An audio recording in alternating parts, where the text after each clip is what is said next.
I'm Jen Taylor Skinner, and this is the Electorette. On this episode, my guest is Meagan Hatcher-Mays.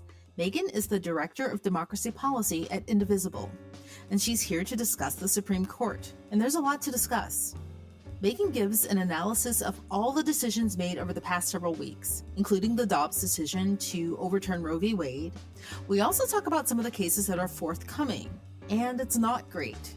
You will definitely learn something in this episode. I certainly did. And Meagan does leave us with a glimmer of hope at the end. So without further ado, here is my conversation with Meagan Hatcher-Mays. Well, Meagan, welcome back. Yeah, thanks for having me. And, what a time to be alive. And I don't mean that in a good way. Yeah, it's been, I think, I read a joke tweet that was like, it was 50 years of history over the course of 7 days. It's a lot to go through all at once, Yeah. I mean, I'm glad I'm alive. Yeah. However, and I don't want to go back to like 1963 either. But it's like, Jesus. Yeah. Well, anyway, so I'm still reeling, obviously, from the Supreme Court decision to overturn Roe. And I think everyone is, obviously. There's this collective tension online, offline. Other countries are condemning this decision, right? This is not how, and this is the phrase that keeps going through my head. And it's kind of naive, but this is not how we were meant to live, right? That's just what keeps going through my head. Yeah, it feels like this because this is true. This court does want to kind of pull us kicking and screaming back to the 18th century. They've said so over the course of several different decisions that came out at the end of term, not just in the Dobbs case, which overturned Roe, but in the gun case about concealed carry. There's a lot of talk about what somebody would have believed to be a constitutional right in the 1600s or the 1700s or the 1800s. And here we all are in 2022 thinking, I don't want to go back there. I wasn't considered a full person in the 16th, 17th, and 18th centuries, so I'd rather not go back there. But this court, that's where they're taking us. It's messed up. It's really messed up. I think we were in a situation where we thought, obviously, Donald Trump's election questioned a lot of our assumptions about how successfully our democracy was actually working. But at the very least, I think we felt that surely the will of the majority would prevail. And what the Supreme Court is saying is it doesn't. They overturned the democratic will in multiple cases over the course of this term. And now we're stuck kind of possibly living like peasants in the Thomas Jefferson era. So I agree with you. We're not meant to live like this. We are supposed to. This country was meant to grow and modernize and be a democracy, and that our democracy took a lot of body blows from the Supreme Court at the end of this term. Yeah, I mean, we can review all of the, ass backwards. Sorry, I usually don't use words like that on my podcast, but it called for these ass backwards decisions from the Supreme Court over the past several weeks. We can review those. But something you said about the Supreme Court and where we are right now, I think Hillary Clinton warned us about the Supreme Court. And I think a lot of people warned us about the Supreme Court and what would happen under Trump. And I think a lot of people just kind of, dismissed that as being, hysteria, which isn't surprising. She did. And I think, I think for a long time, Democrats, liberals, progressive voters didn't view the court in the same way that our counterpoints on the right have viewed the court. We've always thought of the court as being the institution that expands access to constitutional rights, and that was true in the court's decision in Roe v. Wade. That was true in the court's decision in Brown v. Board, that these are situations where they are expanding and granting access to constitutional rights for more people. The rights project for the court is to restrict constitutional rights as much as possible for people that they don't think deserve them. So that would be women, people who can get pregnant, people of color. And that's what we've seen the conservatives do over the course of the years, starting with, Bush v. Gore, frankly. So, Hillary Clinton tried to say, there was an open seat at the time. There was an open Supreme Court seat at the time that determined control of the court after Scalia passed away back then. And she lost. And that seat was filled with Neil Gorsuch, who has very happily, for the most part, gone along with the conservatives in restricting constitutional rights for people.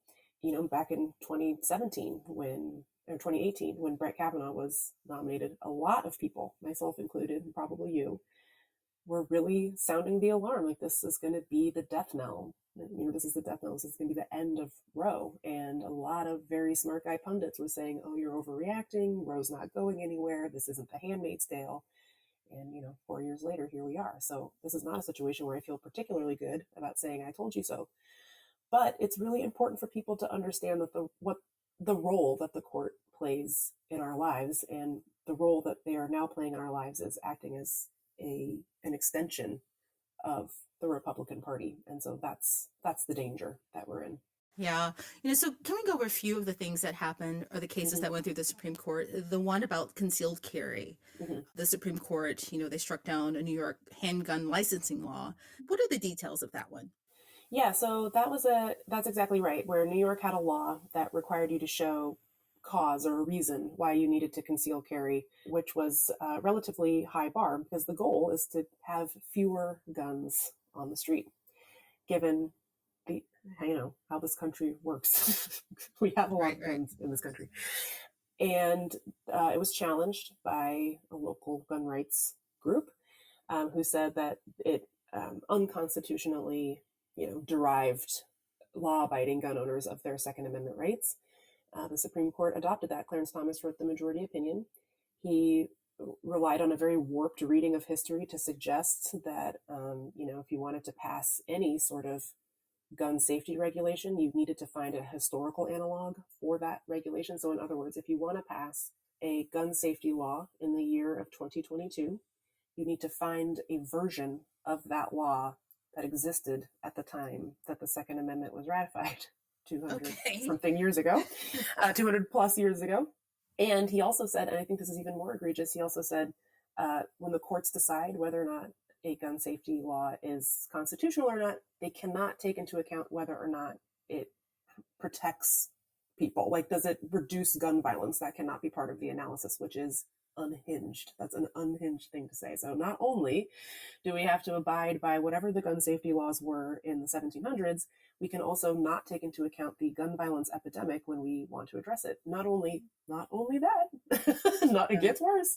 Not only that, but as we all know, guns have changed significantly from the signing of the Constitution to today. They did not have AR-15s back then. They did not have these like military grade weapons in the streets back then. They had like muskets, basically.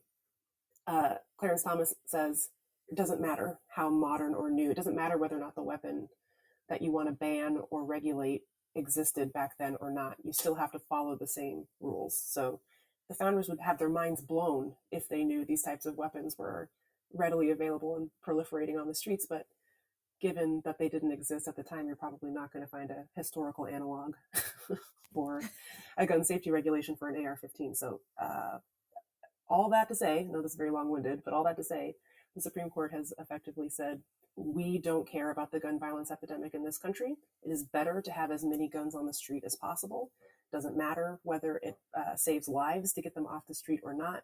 We are going by 1700s rules. And so that's where we're at on guns. It's very scary. Very, very scary. Yeah, it's very scary. And thank you for laying it out in detail. That decision came like 6 weeks after the mass shooting in Buffalo. And, just weeks after Uvalde, and now the mass shooting over the holiday weekend. I mean, it's wild. It's just insane. I don't understand.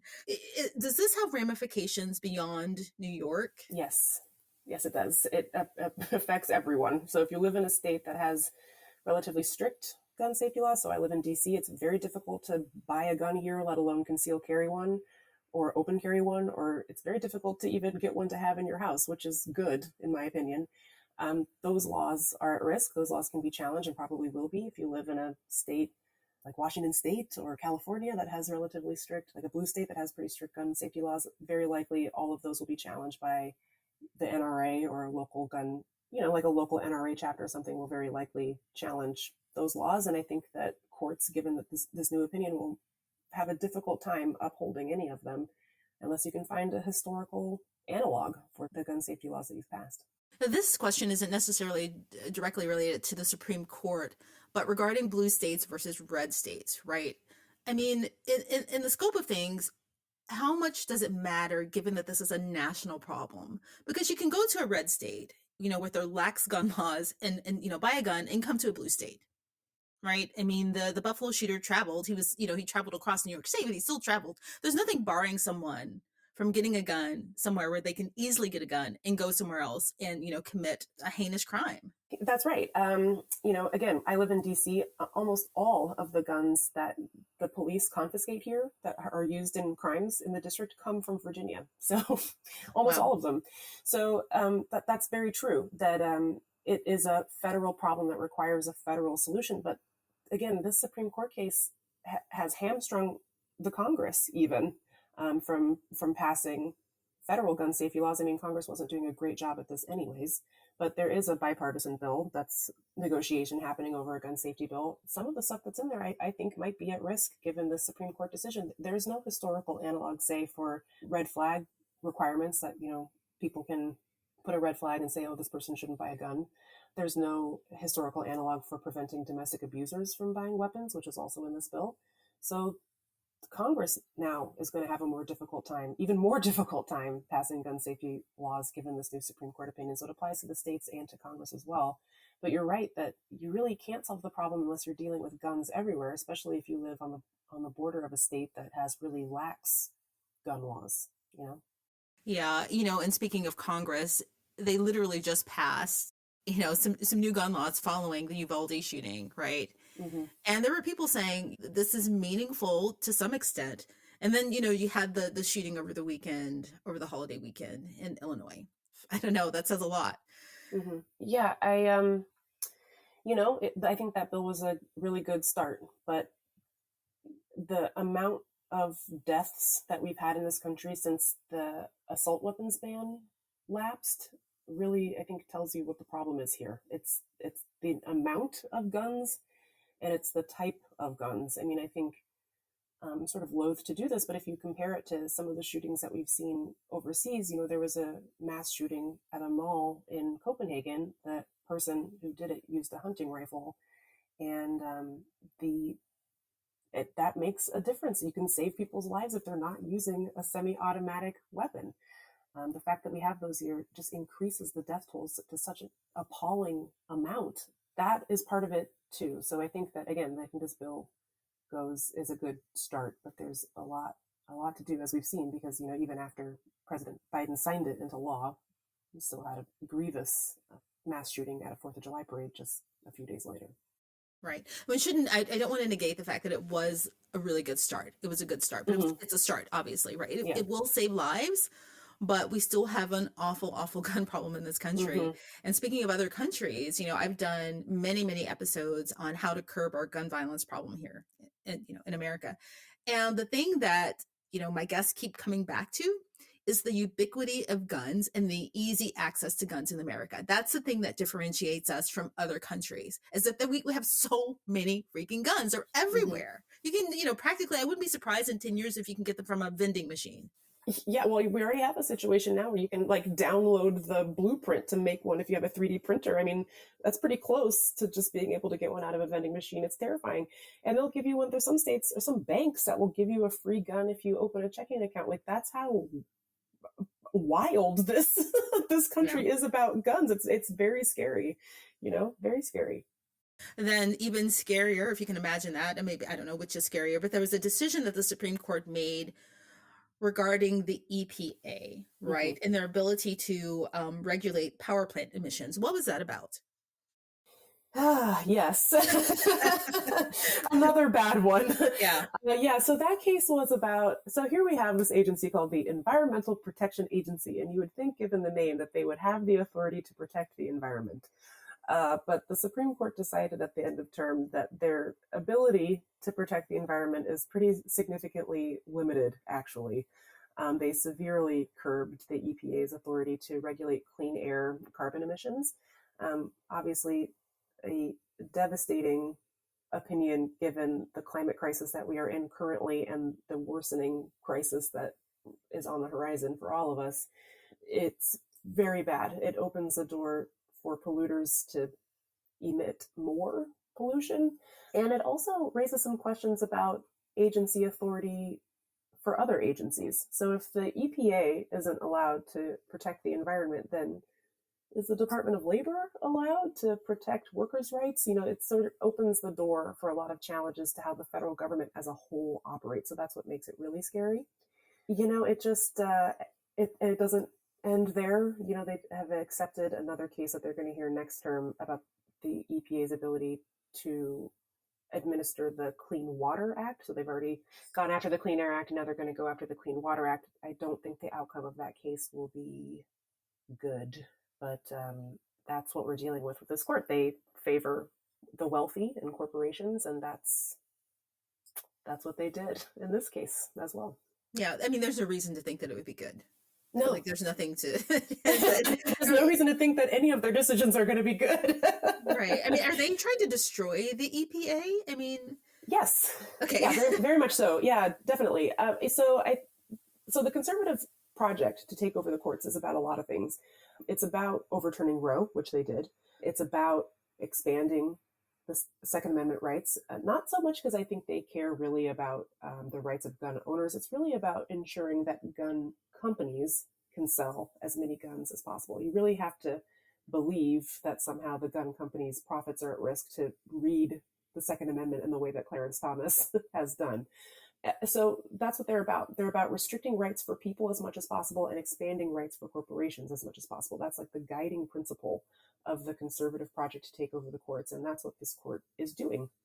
And to the extent that you can minimize the government's ability to provide basic services for people, the more opportunities there are for the private sector to step in and provide those services instead. That's what this is about, is maximizing corporate profits, maximizing opportunities for corporations to make money off of government services that should be no cost to the taxpayer. And that's what they're starting to do with, they already kind of did it earlier in the term. There was a case about the mask mandate that was a rule that was issued by the Occupational Safety and Health Administration. And the Supreme Court said, you do not have the authority to administer safety and health while people are at their occupations. Okay. So they got rid of that. And so, you can let your mind wander. Health and Human Services probably at risk. The Postal Service, anything that you kind of rely on, they're coming after. And it starts with the EPA, but it definitely doesn't end there. Yeah. I mean, is the FDA at risk? I mean, yes. I'm very serious. Yeah, definitely. Yeah, definitely. I think that's exactly right. I think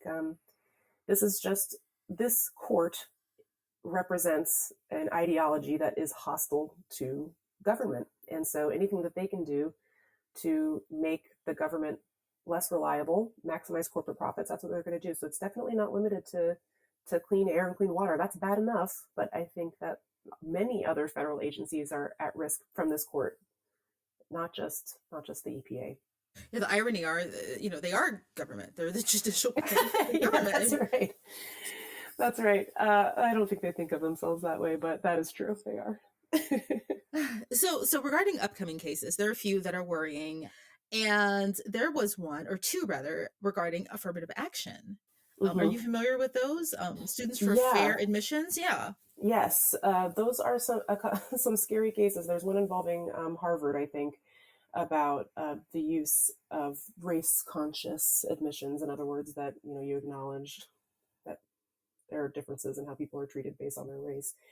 I think this court has been angling to strike down the use of race-conscious admissions and strike down the ability of states to implement affirmative action rules. There have been some really close calls in the past when Justice Kennedy, who was a little bit more moderate, was a swing vote. He would vote in favor of affirmative action policies. So there were some close calls back in 2013, 2014 about a white woman who was denied admission to UT Austin. And she argued it was because she was white.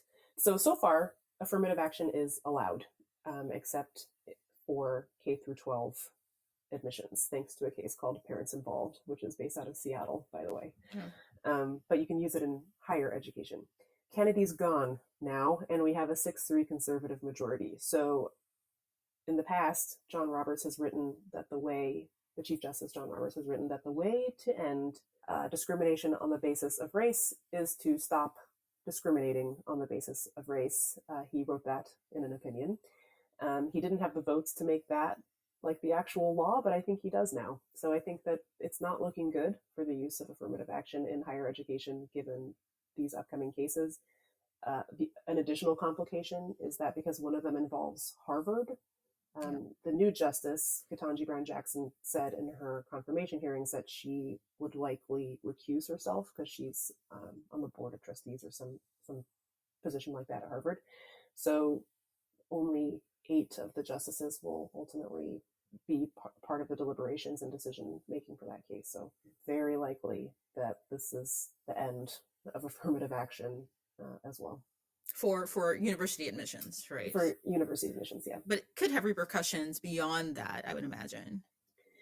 Yeah, to the extent that, there are, diversity programs in hiring and things like that, those sorts of things might be next on the chopping block. This sort of very retrograde view of race that if everyone, it's sort of, I don't know, I think that the conservatives' analysis here is very close to, I don't see race, I'm colorblind, like that sort of thing, very elementary view of how race functions in this country, and they're about to make that all of our problem. Yeah. So it's not looking good. Yeah, but at least when people say that, as flawed as it is, they're at least being sincere. Again, as flawed as that take is, I don't think the Supreme Court sincerely believes. No. Yeah, I mean, this is clearly bad people. Right, exactly. Yeah, that's right. But there are 2 cases, right? There's Students for Fair Admissions versus the University of North Carolina, and then there's one against, for Harvard, right? So there's 2 cases. I'm not really sure how that works, like which one they will take or which one they'll pick up, and if it matters. And even if Ketanji Brown Jackson, Justice Jackson, doesn't get to participate in the one against Harvard or the Harvard case, with the way that the court is balanced, it wouldn't really make that much difference aside from her not being able to write a dissent. That's right. Given that the court is at 6-3, she probably wouldn't be the swing vote in a case like that, and she won't be able to write a dissent or otherwise kind of participate in the deliberations or the decision making, which is unfortunate because I think her perspective and her voice would be critical on a case like this. But she probably wouldn't be the swing vote. That's true. It could be that they combine these 2 cases and hear them both together instead of hearing them separately. A lot of times they do that if the core issue in 2 different cases are basically the same. That actually did happen in the parents involved case. They combined a complaint from Seattle with a complaint from a southern state and combined them together and issued rulings in both cases at once. So that could happen with the UNC and Harvard case. So what is Moore versus Harper? That, I think, is involving the ability to nullify election results from the judicial branch? Yeah, so this one is a doozy. So this Moore v. Harper is a case about what's called the independent state legislature theory, which is a theory based on a completely bad faith reading of the Constitution that asserts that the only body in a state that has the authority to make decisions about how a state administers their elections is the state legislature.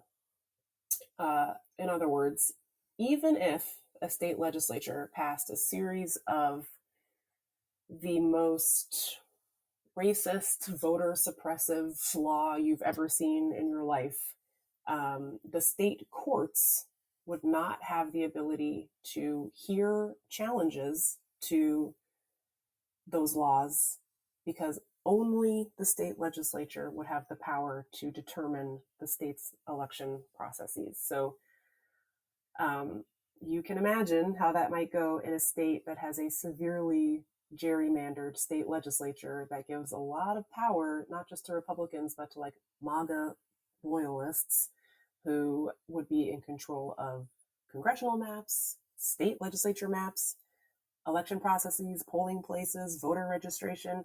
If state courts can't hear those challenges to those types of laws and can't weigh in to say that these are blatantly unconstitutional, then they will go into effect. And some of those laws might include who has the power to determine the state's electors, how the electors are awarded, which obviously has implications for the presidential election. if a state passes some sort of law that says only the state legislature gets to determine how the electoral votes are assigned, they could just hand over the state's electoral votes to, say, Donald Trump, even if Donald Trump lost the popular vote in that case. So it's not hyperbole to say that our literal democracy is on the line with this case. Right. He wouldn't need Mike Pence in that case, right? He would not need Mike Pence. He would only need Brian Kemp, basically. So, like, just to replay it, say, if the Supreme Court adopts this theory, let's say they adopted it back in 2019, that means that in 2020, even though Joe Biden won the popular vote in Georgia, in a situation where the independent state legislature doctrine was real and existed, Georgia could have passed a law that says only the state legislature gets to designate who gets our electoral votes. They could have just given the electoral votes to Trump instead. And no state court would have had the ability to hear it if this doctrine had existed at the time.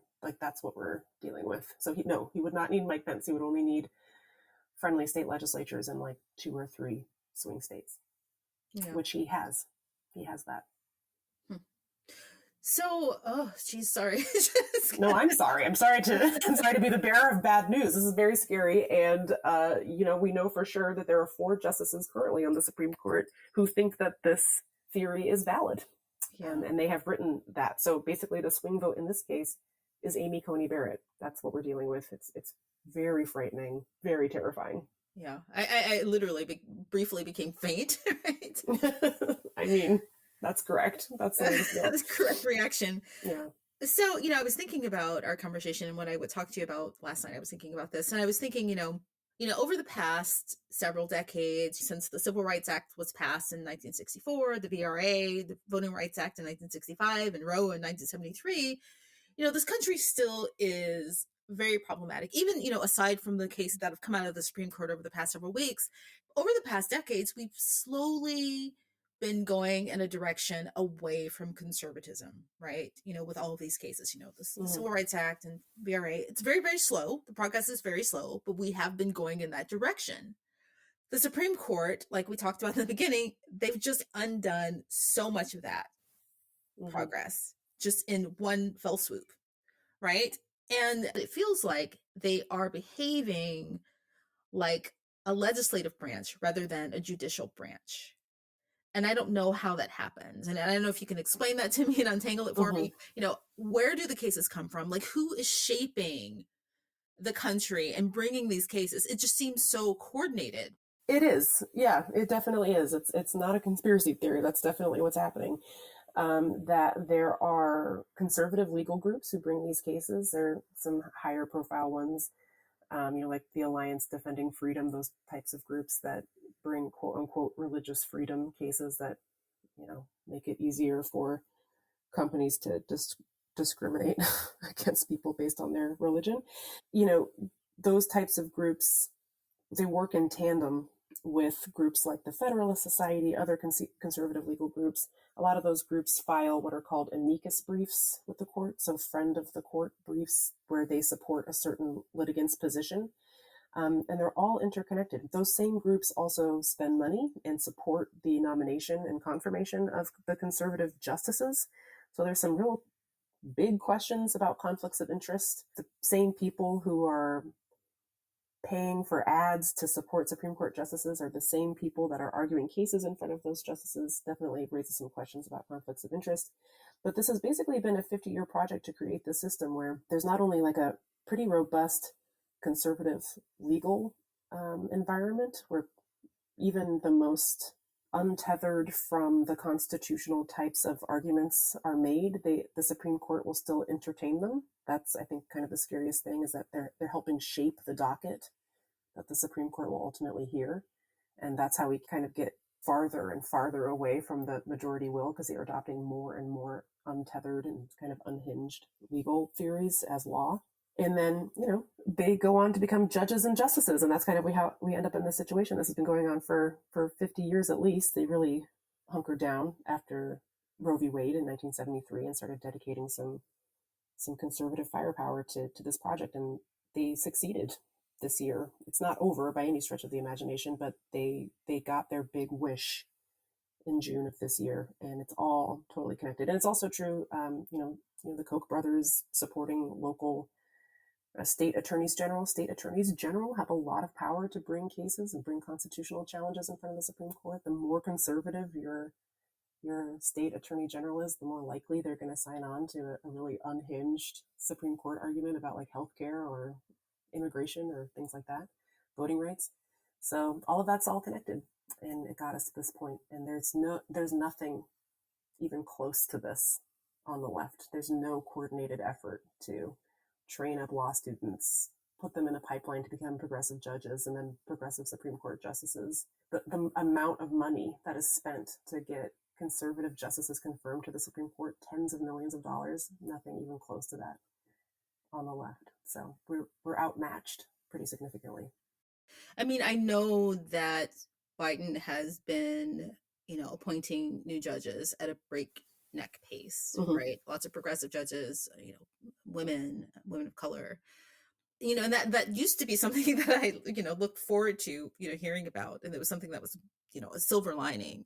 But I don't know, like hearing this, it doesn't sound like we can catch up, in the short term. I don't know. For the lower court judges, we can. So for district court judges and for appellate court judges, he's been doing a phenomenal job. For the most part, there have been a few really bad ones, but for the most part, his judicial selections have been exceptional. And he is confirming judges at a faster pace than his predecessors, which is good because Trump was able to confirm 200 federal judges. And folks should know, not every single case goes to the Supreme Court. Oftentimes, if you do have a case that is heard in federal court, it will be decided at the lower level. So it's important who those judges are too, that they're interpreting the Constitution fairly, as opposed to interpreting it the way that Donald Trump would want them to interpret it. So that's all very good. When it comes to the Supreme Court, it is true that unless we add seats to the Supreme Court, we are not getting out of this problem in the immediate future. So we're at a stage now where Democrats really need to let go of this idea that the Supreme Court is untouchable and can't be reformed, and it would be out of bounds somehow to treat the judicial branch the same way we treat every other issue, which is when something isn't working, you fix it, you reform it. And the Supreme Court isn't just any institution. They're a central pillar to the functioning of our democracy, and they are not working. It isn't working. It's broken.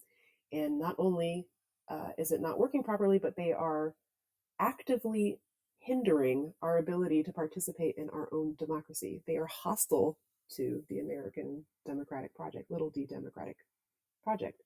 And so when that happens, you have to do something about it. And so this whole idea that they can't do anything about it because it'll undermine the public's trust in the Supreme Court is a joke. The Supreme Court's doing enough on their own to undermine the public's trust in them as an institution. Adding seats would do nothing but improve the court standing among the American people. So that's what needs to happen if we want to fix this problem now.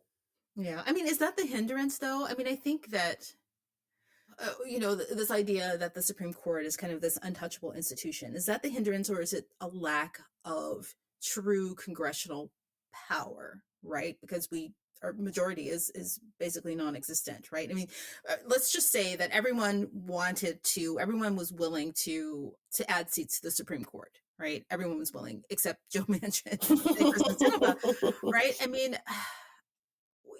okay, you tell me, what's a way out of this other than using congressional majorities to expand the Supreme Court, right?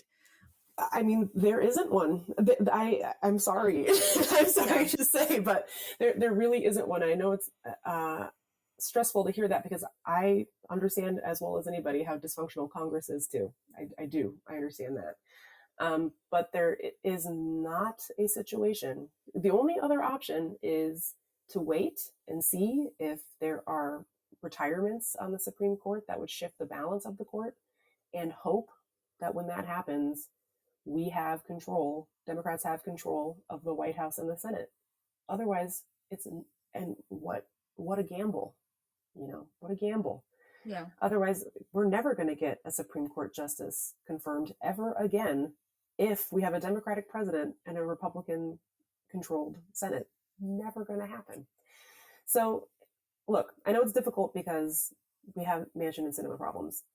I'm also not suggesting that we're somehow going to pass a court expansion bill in the next month or even in the year 2022. I'm not suggesting that. I am a realist. I live on Earth. I know how things are going. Okay. But here's what I do think. I think a couple things. One is that support for court expansion has grown exponentially just in the last 6 months. And before last year, we didn't even have a bill pending in Congress about court expansion. That in and of itself is a big, big deal. We have over 60 co-sponsors of the court expansion bill in the House. We have a lot of work to do on the Senate side because the Senate moves a lot slower. There's a lot more institutionalists on the Senate side.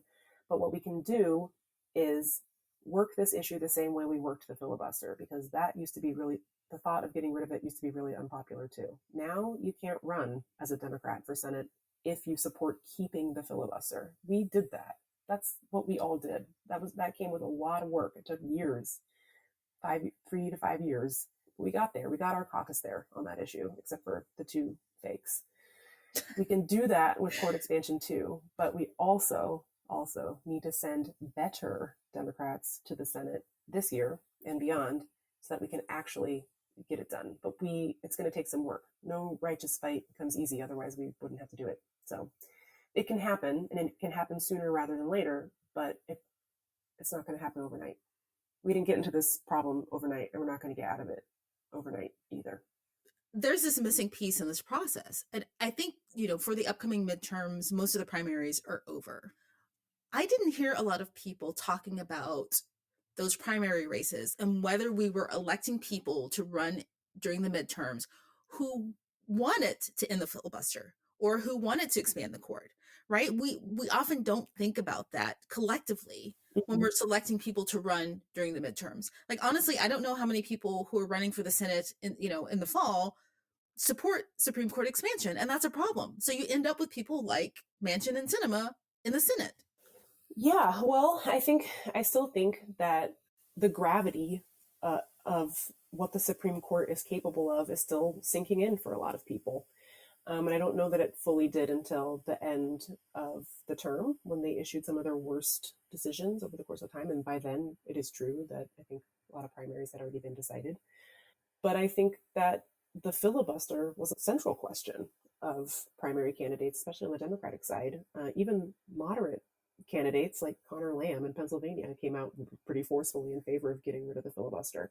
That can be true for court expansion too. It's going to take some time. And I think if there's any silver lining to any of this, it's that the court is helping shape public opinion against them. They're behaving so badly that they're shaping public opinion against them. And I think, recent polls have shown that support for court expansion is growing. It might take some time for that to sort of pierce the bubble of our members of Congress, but they'll get there. They'll get there eventually. It's just going to take a lot of work on all of our parts to make it happen. We don't have 50 years to turn this back around, though. No, we don't. They need to figure it out sooner rather than later. Yeah, like this year, really. Yeah, that would be the ideal. last. I mean, well, the thing is that, that's where constituent pressure, activists and organizers pressuring or shaping the narrative about what's important, right? I mean, the filibuster wouldn't be where it is if it weren't for that pressure, I don't believe. I think that's right. Well, anyway, so next time when you come on, can you have some answers for me? You give me lots of answers. Can you have some good news? Anyway, anything. Next time I come on, I'm just going to say I did it. We solved the problem. Democracy is saved. Thanks for having me on. And it'll be no problem. Well, Meagan Hatcher-Mays, thank you so much again for coming on. Thank you for your expertise. And, let's do this, I guess. Yeah, anytime. Just hang in there, everybody. Anybody listening, I know this is a difficult time, but we're better together. We're going to get through it together. I know how hard this is, and it's hard to stay motivated, but we're not done yet. Yeah, we must. Okay, thank you. Thank you.